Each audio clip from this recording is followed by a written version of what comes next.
안녕하세요. 5주차 다문화 간호입니다. 오늘은 지난 시간에 세계화 다문화 했었죠. 그 챕터가 이렇게 네 가지로 나눠져 있었는데요. 세계화의 개념과 그리고 세계화의 특징과 문제점에 대해서 지난주에 살펴봤습니다. 오늘은 인구 이동, 그리고 세계화 시대의 문화 혼종성과 정체성에 대해서 살펴보도록 하겠습니다.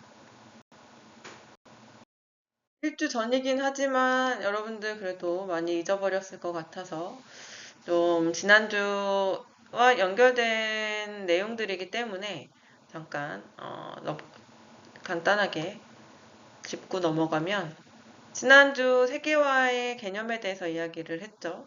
그래서 세계화란 교통과 통신의 발달로 사람, 자본, 정보, 상품이 국경을 넘어 빠르게 이동하면서 세계가 하나의 생활 공간처럼 연결되는 현상, 그것을 세계화의 정의로 우리가 이야기했습니다. 그래서 맥그루는 정치, 경제, 사회적 활동이 국경을 넘어 확장되고 한 지역의 사건이 다른 지역 개인과 공동체까지 영향을 미치는 과정이라고 설명했습니다. 즉, 세계화는 단순한 교류 증가가 아니라 지구적 상호 의존성과 연결성이 심화되는 구조적 변화라고 이해할 수 있습니다. 그래서 세계화의 변천 과정을 또 우리가 봤었죠. 전 근대의 세계화는 오늘날과 같은 전 지구적 통합 단계에 이르기 이전의 초기 형태라고 볼 수 있습니다. 지구적인 그런 상호작용은 존재했지만 되게 제한되어 있었죠. 교통과 통신기술의 한계로 인해 그 범위와 속도는 매우 제한적이었다고 이야기했습니다. 그래서 보통 이제 바다를 건너지 않은 그런 주로 유라시아 대륙 내에서의 문명 간 교류가 이루어졌고, 제도화된 어떠한 조정 체계나 지속적인 글로벌 네트워크는 거의 형성되지 않았었죠. 그래서 전 근대의 세계화는 부분적인 교류는 있었지만 본격적인 지구적인 연결성은 아직 미약한 단계였다라고 했습니다. 다음 근대 초기의 세계화는 16세기 이후 유럽이 아메리카와 오세아니아까지 진출하면서 대항해 시대를 열었죠. 그래서 인구 이동, 자원 수탈, 무역 확대를 통해서 세계적 연결망을 이제 형성하기 시작했다고 했습니다. 그래서 이 시기의 세계화는 특히 유럽과 아메리카, 오세아니아를 중심으로 한 인구적, 환경적, 경제적 흐름에 의해 주도되었다고 했고요. 유럽 제국의 식민지들은 점차 이제 상호 연결되면서 산업화가 진행되고 원자재와 농산물 또는 완제품의 국제 무역이 확대되었죠. 그리고 국제 금융 체계가 형성되고 영국을 중심으로 한 해상 교역 네트워크가 강화되었었습니다.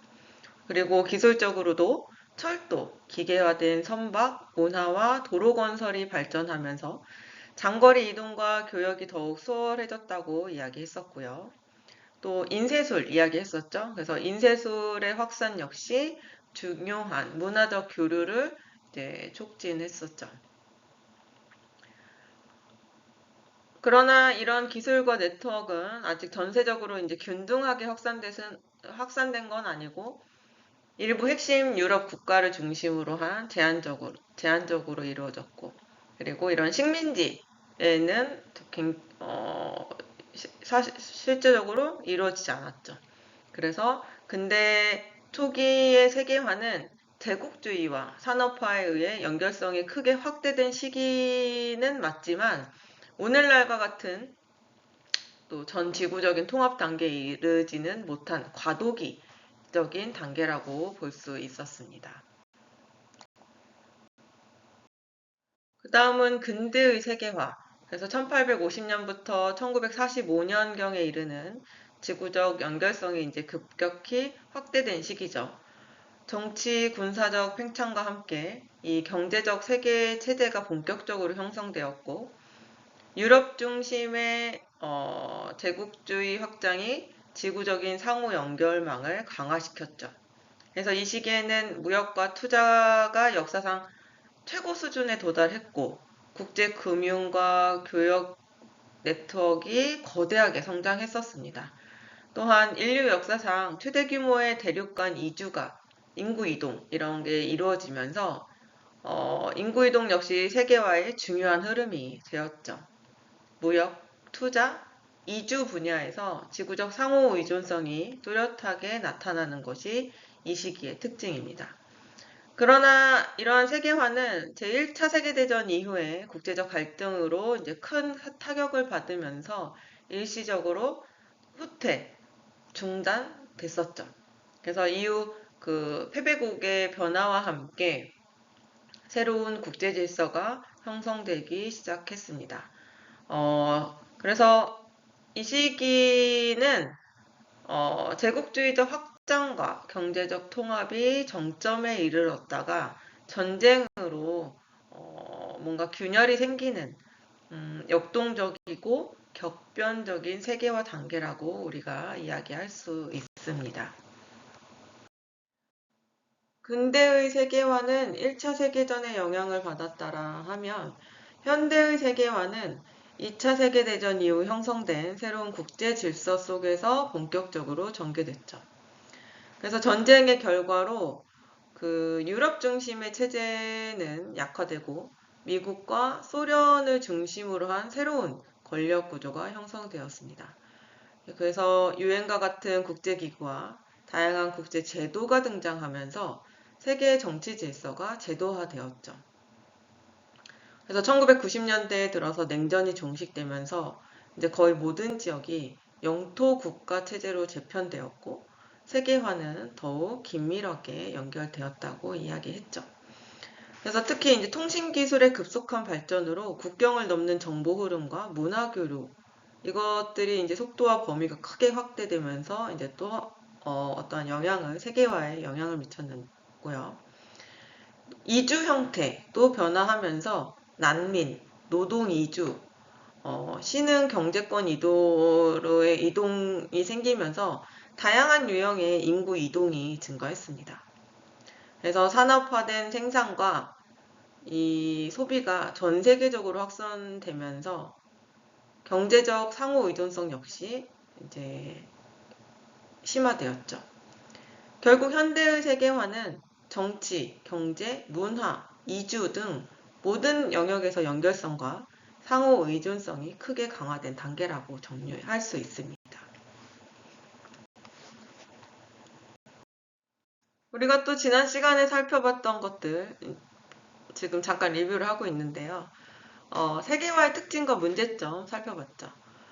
세계화의 특징은 크게 네 가지로 우리가 보았습니다. 그래서 첫 번째는 사회의 지식화, 정보화. 정보통신 기술의 발달로 지식과 정보가 핵심 자원이 되었고 국경을 넘어 실시간으로 공유됩니다. 이것은 사회 전반의 의사결정과 생산 방식을 변화시키고 있죠. 두 번째, 경제와 기술의 초국적화입니다. 그러니까 국적을 넘어서고 있다는 거죠. 자본, 기업, 생산 네트워크가 국가 경계를 넘어서 확장되면서 이제 세계적인 경제는 상호 의존적으로 재편되고 있습니다. 기술 역시 특정 국가에 머무르지 않고 글로벌 차원에서 굉장히 확산되고 있죠. 세 번째는 문화적 세계화. 미디어와 교통의 발달로 다양한 문화가 빠르게 이제 교류되면서 혼종성과 다문화적 특성이 강화되고 있습니다. 네 번째는 4차 산업혁명 시대의 시작, 인공지능, 빅데이터, 생명공학 등 첨단 기술이 사회 전반을 재구성하고 있고 클라우스 슈밥, 여기 나와 있는 클라우스 슈밥은 이런 시대에 필요한 역량으로는 상황 맥락 지능, 정서지능, 영감지능, 신체지능 요 4가지를 제시했죠. 그래서 오늘날 세계화는 정보, 경제, 문화, 기술이 복합적으로 얽혀서 심화되는 아주 다층적 현상이라고 정리할 수 있습니다. 그리고 세계화는 다양한 긍정적 효과를 가져왔지만 동시에 여러 문제점들도 동반하고 있었죠. 첫 번째는 불평등과 빈곤으로 인한 양극화 현상. 세계 경제가 통합되면서 일부 국가와 계층은 빠르게 성장했지만 반대로 경쟁에서 밀려난 지역과 계층은 더욱 취약해졌습니다. 그래서 그 결과 국가 간 또는 계층 간의 소득 격차가 확대되는 양상이 나타났습니다. 두 번째는 무한 경쟁이 심하죠. 자본과 기업이 이제 국경을 넘어서서 이동하면서 각 국가는 더 낮은 비용과 더 높은 효율을 요구받게 되었고 그 결과 이제 개인 역시 글로벌 경쟁 속에 놓이게 되었습니다. 그리고 세 번째는 문화의 균질화와 다문화의 공존 문제입니다. 글로벌 미디어와 소비 문화 확산으로 문화가 비슷해지는 현상이 나타나는 한편 다양한 문화가 공존하면서 갈등도 발생하고 있죠. 네 번째는 지구 환경의 위기. 대량 생산과 소비, 국제 물류 확대는 기후 변화와 환경 파괴를 가속화시키고 있죠. 우리가 가장 피부로 느끼고 있는 문제점 중에 하나죠. 마지막으로는 4차 산업혁명과 관련된 윤리적인 문제입니다. 인공지능, 생명공학, 데이터 기술 발전은 편리함을 제공하지만 동시에 그런 인간의 존엄성과 그 책임의 문제를 제기하고 있습니다. 그래서 우리가 4가지 질문 이야기했던 것을 혹시 생각나나요? 네. 그래서 이 세계화는 기회와 위험을 동시에 내포한 양면적인 현상이라고 우리가 정리할 수 있죠. 그래서 오늘 이제 좀 다시 여기까지가 이제 지난주까지 했던 내용들이고요. 오늘 인구 이동과 그리고 그 세계화 시대의 문화 혼종성과 정체성과 또 관련이 있기 때문에 잠깐 리뷰를 해보았습니다. 이제 세 번째 주제인 인구 이동으로 넘어가겠습니다. 먼저 인구 이동이 무엇인지, 그리고 어떤 기준으로 유형을 나눌 수 있는지에 대해서 좀 정리해 보겠습니다. 국제기구인 유엔은 인구 이동을 지리적 단위 지역 간의 유동성, 즉 공간적 이동의 한 형태로 정의합니다. 쉽게 말하면 사람이 출발지에서 목적지로 이동하면서 주소를 변경하는 모든 행위를 인구 이동으로 본다는 거죠. 여기에는 국경을 넘는 이동뿐만 아니라 한 국가 안에서의 이동도 모두 포함합니다. 국내 연구자들의 정의도 큰 틀에서는 비슷합니다. 사람들이 그 지역 간 이동 가운데 특정 출발지에서 특정 목적지로 주거지를 옮기는 행위를 인구 이동으로 보고 이 이동이 영구적인지 혹은 반영구적인지에 초점을 둡니다. 즉, 단순한 여행이나 방문이 아니라 사는 곳이 바뀌는가가 중요한 기준입니다. 이 주거지의 변경. 그래서 인구 이동은 특정 지역을 기준으로도 볼 수 있습니다. 특정 지역을 기준으로도 볼 수 있죠. 그래서 한 지역으로 들어오는 이동과 나가는 이동을 모두 합한 것을 우리가 총 인구 이동이라고 하고 유입 인구에서 들어오는 인구에서 나가는 인구를 뺀 이동을 순수 이동이라고 합니다. 이 개념은 지역의 성장이나 지역의 쇠퇴를 분석할 때 매우 중요하게 활용을 하죠. 또한 이동의 경계를 기준으로 우리가 보면 인구 이동은 국내 이동, 국제 이동, 그리고 최근에는 초국가적 인구 이동으로까지 확장됩니다. 초국가적 인구 이동은 한 사람이 여러 국가를 오가며 생활과 경제 활동을 동시에 유지하는 그런 형태를 이야기합니다. 인구 이동, 즉 인구 이동은 그러니까 인간의 이동은 경제적인 요인, 지리적 조건, 인구학적 변화 등 다양한 요인에 의해서 발생이 됩니다. 일자리, 소득, 교육 또는 전쟁으로 인해서 환경 문제 등 여러 가지 복합적인 이유가 작용한다는 거죠. 인구 이동의 유형을 보면 전쟁이나 재난에 의한 강제 이동, 그리고 일자리를 찾아 이동하는 상업적, 경제적 이동, 계절이나 특정 목적에 따라 일시적으로 이동하는 꼭 철새처럼 그런 이동 등 매우 다양합니다. 그래서 인구 이동은 단순한 이동이 아니라 사회 경제 구조를 이해하는 이제 그런 핵심 개념이라고도 우리가 이야기할 수도 있죠. 그래서 인구 이동은 특정 지역을 기준으로도 볼 수도 있고 아니면 어떠한 원인에 의해서 생길 수도 있는 그런 인구 이동, 다양하게 이제 보는 관점에 따라서 나타날 수 있다라는 이야기고요. 그래서 이 인구 이동에 대해서 우리가 앞에 그 세계화의 역사에 대해서도 잠깐 볼 때 이야기를 했지만 인구 이동의 역사에 대해서도 잠깐 살펴보면 91페이지 나와 있죠. 그래서 그 19세기 이후 인구 이동은 이런 단발적인 현상이 아니라 세계사적 전환점에 따라서 이제 반복적으로 나타나는 구조적 현상이라는 점이 중요합니다. 학자들은 이 시기 이후에 대규모 인구 이동을 세 차례의 물결로 설명합니다. 특히 세계 2차 대전 이후의 인구 이동은 그 이전과 뚜렷이 다른 특징을 보이죠.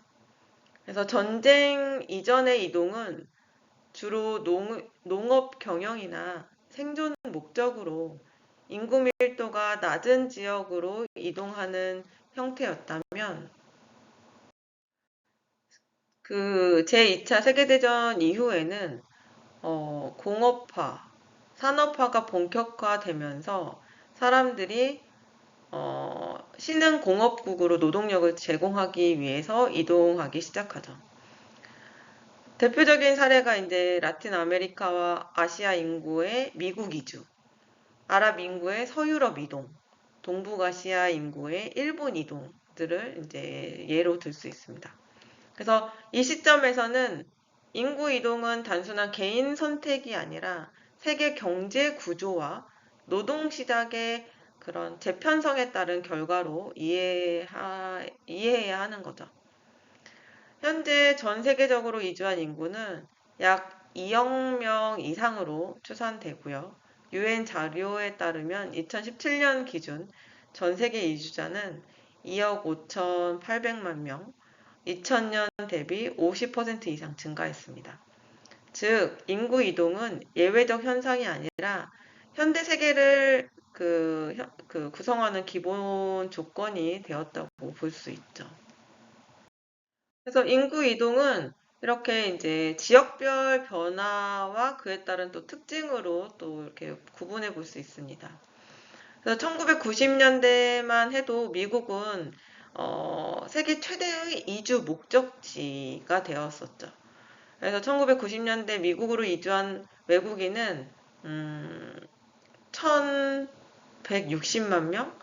뭐 저희가 이제 숫자를 얘기해서 이제 가늠을 할 수는 없겠지만 굉장히 많았다. 그래서 전 세계 신규 이주자의 약 60%가 미국으로 많이 향했고요. 근데 이 흐름은 이제 점점 변화하기 시작하죠. 그래서 2000년대부터 2010년대까지는 이제 미국으로의 신규 이주가 뚜렷한 감소 추세를 보이면서 아시아 지역은 이제 정반대로 그런 흐름을 보입니다. 그래서 아시아가 이주 목적지로 이제 급부상하게 되죠. 그래서 국가별로 보면 2000년대 이후에는 동남아시아에서는 태국이 가장 신규 이주자를 많이 받아들였고 그 뒤에는 말레이시아와 한국이 뒤를 잇고 있습니다. 특히 한국과 태국은 2020년 전후로 이런 생산 연령 인구가 감소하면서 우리가 생산 연령 인구는 보통 이렇게 15세에서 64세 인구를 이야기하는데 해외 노동력을 통해 구조적인 인력 부족을 보완하는 단계에 들어선 거죠. 그래서 이 단계에서 인구 이동은 더 이상 일시적인 현상이 아니라 국가 인구 정책과 경제 유지 전략의 일부가 되는 겁니다. 그래서 우리가 이 인구 이동에 대한 역사를 또 살펴볼 수밖에 없는 또 이유가 되고요. 그래서 이제 2000년대 들어오면서 그 아시아 중심의 새로운 흐름이 이제 시작되고 아시아에서 아시아로 이동하는 이주가 급증하고 있다는 점이 최근 인구 이동의 가장 큰 특징입니다. 대표적인 예가 인도 이주민인데 전 세계 인도 이주민의 약 20%가 그 아랍에미리트에 거주하고 있고 아랍에미리트 전체 인구의 약 30%가 인도 출신의 노동자라고 합니다. 그래서 전통적인 서구 중심 이주 패턴이 완전히 바뀌고 있는 걸 이제 보여주고 있는 거죠. 그래서 옛날만큼 무조건 미국으로 가야 돼, 막, 이런 생각이 많이 없고, 뭔가 새로운, 이제, 사업, 경제, 이제 돈을 벌기 위해서, 요새는 달러가, 굉장히, 많이 올랐잖아요. 그 환율이. 그러면서, 이제 낮은 지역에서 어떻게 하면 더 많이, 만약에 제품을 만들어서 판다고 했을 때, 이 제품을 팔아서 수익을 벌 수 있을까? 이제 꼭 그 시장을 미국으로만 보는 건 아니라는 거죠. 그래서 아시아로 이주한 아시아에서 아시아로 이주한 아시아인은 이제 좀 이렇게 우리가 숫자적으로 이제 보여주는 것만큼 많이 상승하고 이제 증가하고 있다는 거고요. 그리고 아시아 출신 이주자 중에서도 유럽으로 이동하는 비율은 좀 감소하고 있다. 그리고 유럽의 이주 흡수력이 약화된 반면에 아시아는 경제 성장과 노동력 수요가 증가했기 때문에 또 이주를 더 받아들이는 이런 부분들도 있는 거죠. 그래서 어쨌든 그래서 인구 이동의 역사가 이제 점점 이제 과거보다 많이 패턴이 또 바뀌고 있다라는 거 기억하시면 되고요. 이러한 인구 이동 역사 속에서 한국인의 해외 이주 현황을 잠깐 살펴보면요. 우리 책에 93페이지부터 나와 있죠. 뒤에 표까지. 먼저 해외 이주자에 대한 정의를 좀 잠깐 짚고 넘어가면 해외 이주자는 단순히 외국에 나가 사는 사람만을 의미하지는 않습니다. 국내에서 해외 이주 신고를 한 뒤 출국한 경우 신고 없이 출국했지만 현지에서 거주 여권을 신청 발급받는 경우 또한 출국 후에도 공식적인 신고를 하지 않은 채 장기간 체류하는 경우 이 모든 것을 포함합니다.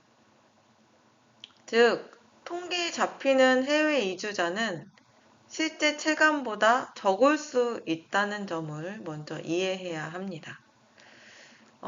최근 그 해외 이주 추이를 그래프와 표에서 우리가 살펴보면 여기 해외 이주 신고자는 2017년도에 한 2,000명이 안 되는 1,500명이죠. 1,500여 명 정도 수준이었으나 2018년도에는 급격히 이게 몇 배인가요? 4배 이상 되죠. 그래서 6,400명 이상으로 이제 급격하게 증가합니다.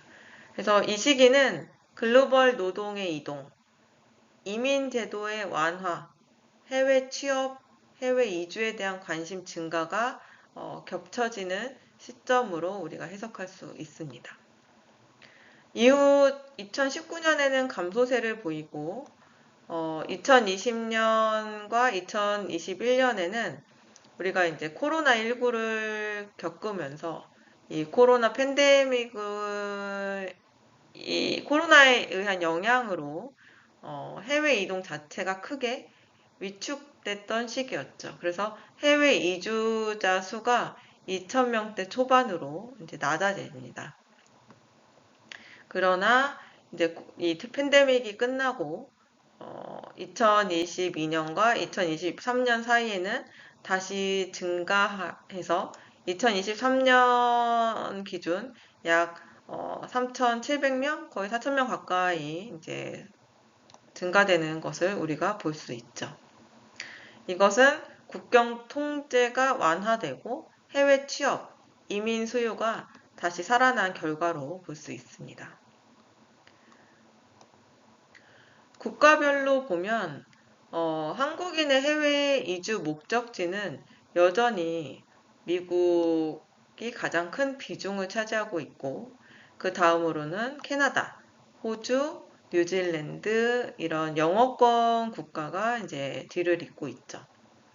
이들 국가는 상대적으로 안정적인 사회 제도, 교육 환경, 이민 정책을 갖춘 국가라는 공통점이 있습니다. 특히 주목할 점은 최근 한국인의 해외 이주 양상이 단순한 경제적 이유나 실업 문제 해결 차원에서 삶의 질, 가치관, 교육, 복지, 사회 안정성을 고려해서 자신에게 더 적합한 사회를 찾아 이동하는 형태로 변화하고 있다는 것입니다. 즉, 한국인의 해외 이주는 생존 중심의 이동에서 삶의 선택과 라이프 스타일 중심의 이동으로 전환되고 있다고 정리할 수 있죠. 이 흐름은 우리가 이제 앞으로 한국 사회의 인구 구조나 노동 시장, 그리고 다문화 정책에 대해서 이야기할 때 여러분들이 이해하는데도 이제 중요한 기초, 중요한 베이스가 되죠. 그래서 이제 이렇게 좀 짚고 넘어가는 거고요. 방금 얘기한 것 중에 이제 한국인의 우리나라 사람들의 최근 이주 양상이 단순한 경제적인 이유나 실업 문제 해결 차원에서 가는 것이 아니라 자신의 삶의 질, 가치관, 뭐 이런 사회, 교육, 복지 이런 안정성을 고려해서 이제 생각해서 가는 경우들도 이제 바뀌고 있잖아요. 단순 취업만을 위해서 가는 게 아니라. 그래서 특히 이제 간호사들이 이런 경우들이 많이 있습니다. 그래서 좀 보통 3년 차에서 5년 차 되면 이제 그 병원에서 그 부서에서 정말 길고 날고 모든 것을 다 이제 할 줄 아는 그런 최고의 능력자가 되죠. 그래서 이런 친구들이 많이 이제 가려고 이제 사직을 하는 경우가 많은데 최근에 제가 이제 응급실에 있잖아요. 그래서 응급실 경력은 아무래도 굉장히 또 메리트도 있고 막 하니까 그래서 또 여러 가지 뭐 재난 상황들로 인해서 또 요새 응급이 되게 급부상하고 있거든요. 응급 파트가. 그래서 그 후배 저희 이제 4년 차 되는 간호사 3명이 떠났습니다. 호주로. 네. 저희 입장에서 보면 참 그러니까 아까운 인재들이죠. 아까운 인재들. 그래서 외국에서 이제 일을 해보겠노라고 경력을 쌓겠다 하고 이제 갔는데 그들의 입장에서 보면 굉장히 큰 도전이죠. 그리고 인생에 언제 또 이렇게 갈 수 있을까요? 호주가 엔클렉스 면허 없이도 저희 나라 간호사 면허, 그게 아직까지 이제 좀 조만간 이제 바뀐다라고는 하는데 아마 이제 그걸 막타 타려고 이제 간 것 같아요. 그래서 엔클렉스 없이도 이제 호주에 있는 이제 병원에 취업을 할 수 있으니까. 그래서 11월에 그만두고 바로 이제 필리핀 가서 어학 네, 한 6개월 공부하고 최근에는 호주로 갔다라는 이야기를 들었습니다. 근데 아직 호주에서 이제 언어가 아직은 자유롭지 않으니까 지금은 뭐 아르바이트 하면서 어학 공부한다 하더라고요. 그래서 계속 이제 소식을 듣고 있는데 좀 일도 정말 잘했고 막 이런 후배들이거든요. 그래서 한편으로는 굉장히 부럽고 아니 부러운 마음이 제일 큰 것 같아요. 그래서 부러운 마음이 제일 크고 네. 그래서 여러분들도 좀 면허 따면 지금 이제 아직은 이제 좀 먼 이야기지만 면허 따고 병원에서 경력 쌓고 하면서 특히 외국은 나이에 대한 제한이 많이 없잖아요. 근데 지금 제가 가기엔 너무 늦었고요. 그래서 이제 가정도 있고 막 하니까. 그래서 좀 자유로운 상태라면 외국을 나가서 좀 경험을 해보는 것도 굉장히 저는 적극 권장을 합니다. 그래서 여러분들 나중에 꼭 이렇게 병원 이렇게 자리가 많이 취업을 많이 안 될 수도 있지만 경력을 쌓아서 이제 어디든 어렵게든 들어간 병원에 어디 뭐 2차 병원이라도 경력을 쌓아서 이렇게 해외 쪽으로 좀 생각을 해보는 것도 어, 기회인 것 같아요. 그것도 이제 좀 젊었을 때 할 수 있는 네, 잠깐 또 딴 얘기를 했고요. 다음은 이제 마지막 주제죠. 세계화 시대의 문화 혼종성과 정체성에 대해서 이야기해 보겠습니다. 이제 세계화는 단순히 국가 간 교류가 늘어났다는 의미를 넘어서서 사람의 삶과 정체성 자체가 여러 공간에 걸쳐 형성되는 시대를 의미합니다. 오늘은 그 중에서도 문화 혼종성이라는 개념을 중심으로 살펴보겠는데요. 먼저 세계화 시대의 가장 큰 특징 중 하나는 초국가주의의 확대죠. 사람들이 더 이상 한 국가 안에서만 살아가고 정체성을 형성하지 않습니다. 자유로운 이주가 늘어나면서 모국과 거주국을 동시에 연결하는 네트워크가 형성되고 그 결과 다양한 문화와 정체성이 한 개인과 한 사회 안에서 겹쳐지고 섞이게 됩니다. 이전처럼 한국 문화, 미국 문화처럼 뭐 한국 문화, 미국 문화 이렇게 경계가 분명한 형태가 아니라 서로 다른 문화 요소들이 섞여서 새로운 방식으로 이제 나타나는 경우가 많아진 거죠. 그래서 억압적인 환경이나 장소에서 고착되는 것이 아니라 다중성을 갖게 되고 이제 국가의 경계 없이 초국가적 연결을 실천하고 이렇게 막 섞이면서 그래서 우리가 이것을 바로 문화의 혼종성이라고 부릅니다.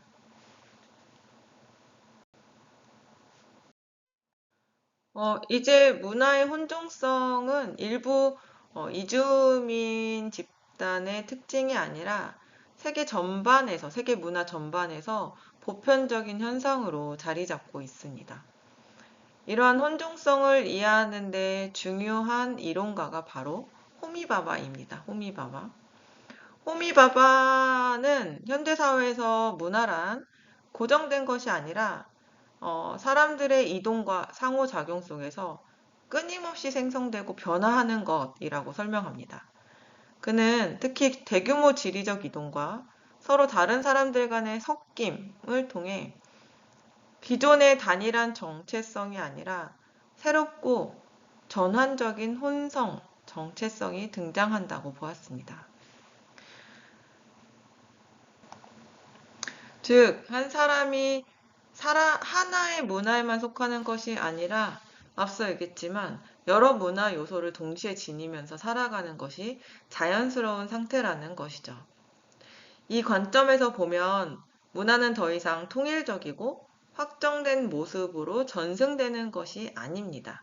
오히려 문화는 서로 다른 차이들이 만나고 부딪히면서 그 사이에서 의미를 조정하고 협상하는 과정으로 이해할 필요가 있습니다. 그래서 호미 바바는 문화를 경계가 분명한 틀이 아니라 차이를 버리고 조율하는 교섭의 장, 즉 네고에이션의 공간, 요 밑에 나와 있죠. 네고에이션의 공간으로 설명합니다. 이 필드 안에서 사람들은 자신의 정체성을 새롭게 구성하고 기존의 가치와 새로운 경험을 연결해 나갑니다. 정리해보면 세계화 시대의 문화 혼종성이란 단순히 여러 문화가 섞여 있다는 의미를 넘어서서 사람들이 다중적인 정체성을 가지고 살아가는 시대적 조건을 의미합니다. 그리고 이러한 혼종성을 이해하는 것은 다문화 사회를 살아가는 우리에게 타인을 이해하고 나 자신을 이해하는 중요한 관점이 됩니다. 그래서 이러한 문화 혼종성이 개인의 정체성과 사회 통합에 어떤 영향을 미치는지 더 구체적으로 살펴보도록 하겠습니다.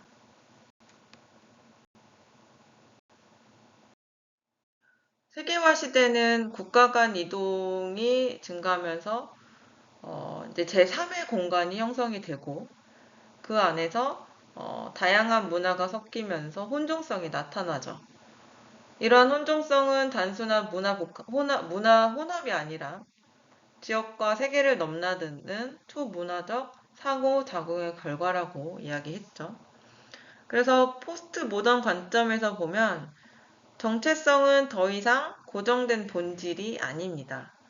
문화 정체성은 사회적 관계 속에서 끊임없이 변화하고 재구성되는 유동적이고 다원적인 개념으로 이해됩니다. 따라서 오늘날의 정체성은 단일하고 영구적인 것이 아니라 상황과 맥락에 따라 계속 새롭게 형성되는 과정적 개념이라고 정리할 수 있는 거죠. 그래서 제3의 문화 정체성이 실제로 무엇인지 그 의미를 좀 더 구체적으로 살펴보면요.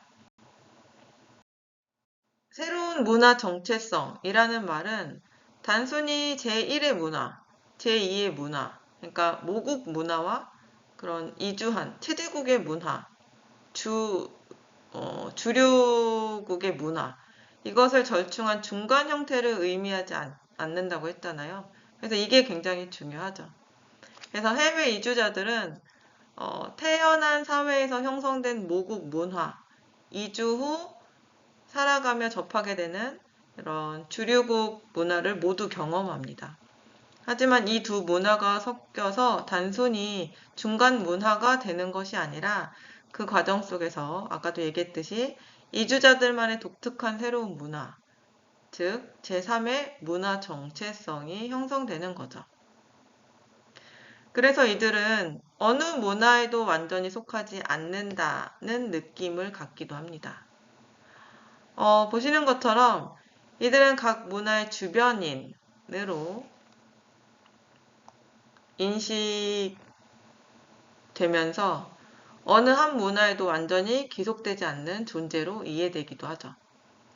이 과정에서 중요한 심리적 개념이 심리적 저항선이라는 것입니다. 두 문화가 충돌할 때 이주자들은 어느 한쪽으로 완전히 동기화되기보다는 중간 지점에 머무르려는 심리적 경향을 보이기도 합니다. 이 중간 지점은 갈등을 회피하기 위한 공간이기도 하고요. 동시에 새로운 정체성을 만들어내는 창조적인 공간이 되기도 하죠. 결국 이 공간에서 형성되는 문화는 모국 문화와 주류국 문화의 단순한 합이 아니라 전혀 새로운 제3의 문화가 되는 겁니다. 그래서 이 관점은 다문화 사회를 이해할 때 중요한 베이스가 되는 거죠. 그래서 이주민을 적응해야 할 대상이냐, 동화의 대상으로만 보느냐, 이러한 두 가지 시각을 넘어서서 새로운 문화적 주체, 즉 초문화적 정체성을 가진 존재, 그것으로 이해하게 해주게 하는 게 이제 우리가 지금 이제 장황하게 설명하는 이유 중에 하나인 거죠. 그래서 새로운 문화적 주체로 이해할 수 있게 이제 도와주는 개념들입니다. 그래서 정리하면 세계화 시대의 문화 정체성은 고정되지 않고 단일하지 않고 그리고 관계 속에서 끊임없이 재구성되는 과정입니다. 이 점을 이해해야 우리가 앞으로 다문화 사회나 이주민 정책 이런 것들을 좀 더 바라볼 때 이해하기 쉬울 것 같습니다. 지금 보시는 거는 뱅크스가 제시한 문화 정체성 형성 단계입니다. 개인이 자신의 문화적 정체성을 어떻게 인식하고 확장해 가는지를 설명하는 발달 모형이죠. 여러분들 100페이지 보면 그 그림에 또 나와 있고 그 밑에 이제 표로 이제 좀 자세한 설명이 있는데 요거에 대해서 좀 살펴보면요. 이제 개인이 아까도 얘기했지만 이제 모국과 주류국 이 둘 사이에서 뭐 그 반반 섞여서 공존하는 형태가 아니라 제3의 문화 정체성을 이제 만들어 간다고 했잖아요. 이제 그 단계를 이제 설명하는 거고요. 첫 번째 단계는 문화 심리적 속박 단계입니다. 이 단계에서는 개인이 자신의 문화 집단에 대해 부정적 고정관념을 내면화시킵니다. 그래서 자신의 문화에 대한 자부심이 낮고 오히려 열등감이나 문화적 자존감 저하가 나타날 수 있죠.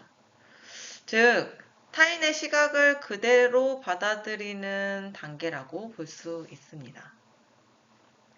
그리고 두 번째 단계는 문화 캡슐화와 문화적 배타성 단계입니다. 여기서는 반대로 자신의 문화 집단이 타 집단보다 우월하다고 믿는 경향이 생깁니다.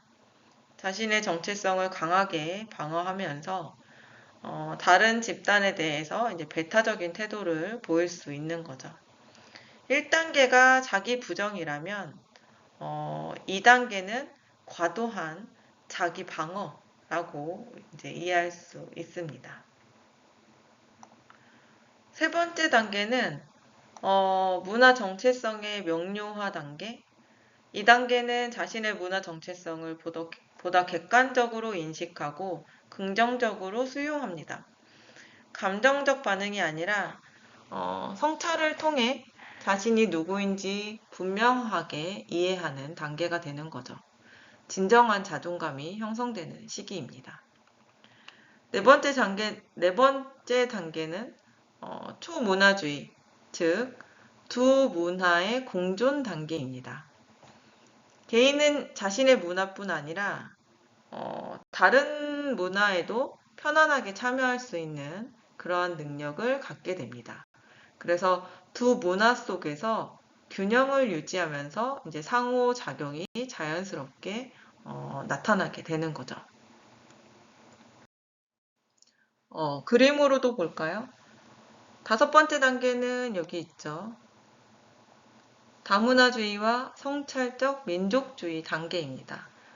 자신의 문화에 대한 긍정적 정체성을 유지하면서도 다른 문화 집단에 대한 존중과 이해의 태도를 이제 보이게 됩니다. 자문화 중심주의를 넘어서서 다양성을 인정하면서 이제 성숙한 태도가 나타나는 시기가 이 다섯 번째 단계인 거죠. 마지막으로는 글로벌주의와 글로벌 경쟁력 단계입니다.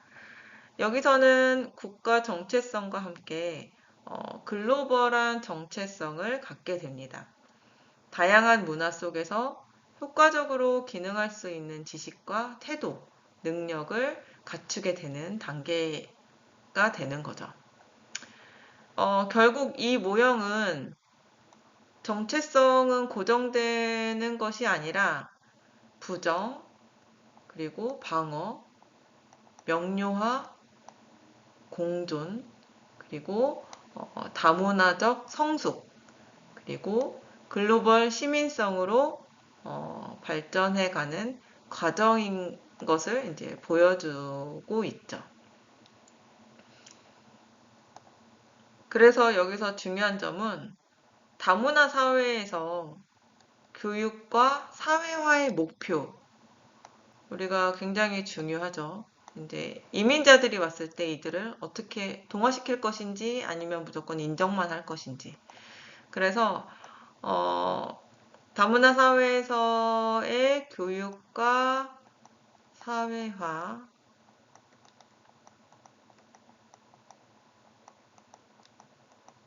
사회화의 목표는 단순한 동화가 아니라 이 6단계의 상위 단계로 나아가도록 도와주는 것이라고 정리할 수 있죠. 이렇게 글로벌한 시민성으로 최종 발전해 나갈 수 있게. 이해되셨나요? 그렇기 때문에 이 세계화 시대의 문화 혼종성과 정체성, 이것들을 이해하는데 이해하는 것이 이제 중요한 거죠. 결국은 이런 것들로 연관 지어야 되기 때문에. 그렇죠? 그래서 지난주에 이어서 오늘 까지 이제 세계화와 다문화에 대해서 살펴봤습니다. 그래서 세계화의 개념에 대해서 다시 또 리뷰를 했었고요. 세계화의 특징 4가지와 문제점, 환경 문제까지 우리가 5가지 살펴봤고, 그리고 오늘은 인구 이동.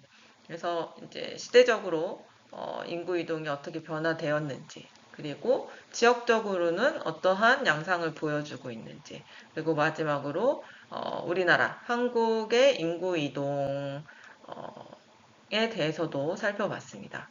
그리고 마지막으로 세계화 시대의 문화 혼종성과 정체성을 이야기하면서 2개의 언어, 그리고 2개의 문화 속에서 살아가지만 기존의 이제 그 중간, 절충, 이런 것이 아니라 새로운 것을 형성하는 제3의 문화 정체성이 형성되는 것에 대해서 이야기를 했었죠.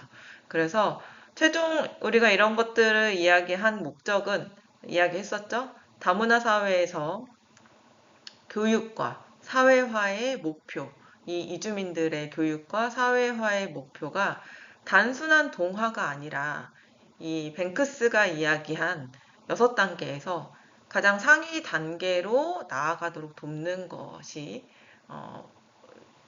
그 교육과 사회화의 목표이기 때문에 우리가 알아야 돼서 이제 이렇게 공부를 해 보았습니다. 그래서 지금 다음 슬라이드에 제가 이제 또 지난주 요 2가지 세계화와 세계화의 특징과 문제점과 관련된 문제에 대한 정답을 올리겠습니다. 그래서 그걸로 정답 확인하시고요.